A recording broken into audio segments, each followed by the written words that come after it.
પુત્રીનો જન્મ થતા પિતાની અનોખી સેવા. મોરબીની આસપાસની ગૌશાળામાં 51,111 રોટલાઓનું કર્યું વિતરણ. મોરબીના લાલપર ગામના વતની અને સિરામિક કારખાનું ધરાવતા જયકુમાર વાસુદેવભાઈ આદ્રોજા નામના કારખાનેદારના પરિવારમાં પુત્રી રત્નનો જન્મ થતાં તેઓએ અનોખી ઉજવણી કરવાનું નક્કી કર્યું હતું.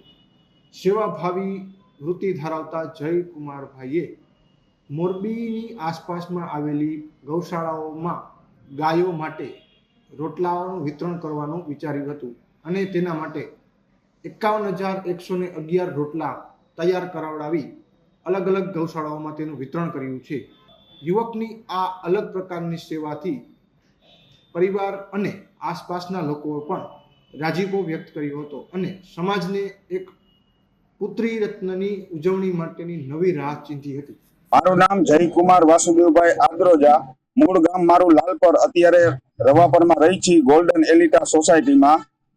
હું બહુચરાજીમાં ને હંમેશા એવી પ્રાર્થના કરતો હતો કે ભગવાન મારી ઘરે એક દીકરીનો જન્મ થાય ને તો હું 51,111 રોટલાનું મોરબી જિલ્લાની આજુબાજુની તમામ ગૌશાળામાં વિતરણ કરીશ અને ભગવાને મારું એક સપનું સાકાર કર્યું છે.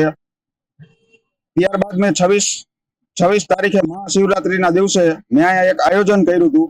ત્યાં 120 થી 25 જેટલા ચૂલા મૂકવામાં આવ્યા હતા અને આપણે લેડીઝનો સ્ટાફ હતો 120 થી 25 જેટલો. તે સિવાય સ્વયંસેવકો અહીંયા 150 જેવા હતા અને બધાએ એટલી તનતોડ મહેનત કરી અને કાર્યને સફળ બનાવ્યું છે અને આજુબાજુની તમામ ગૌશાળામાં રોટલાનું વિતરણ કરી ચૂક્યા છીએ.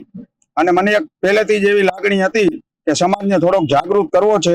એના માટે એટલું કહેવા માંગુ છું કે ખોટા બર્થડેના, ફટાકડાના, કેકુના એવા ખોટા ખર્ચા બધા વેડફો અને જેટલું આપણાથી થાય ને એટલું સેવાનું કાર્ય કરો.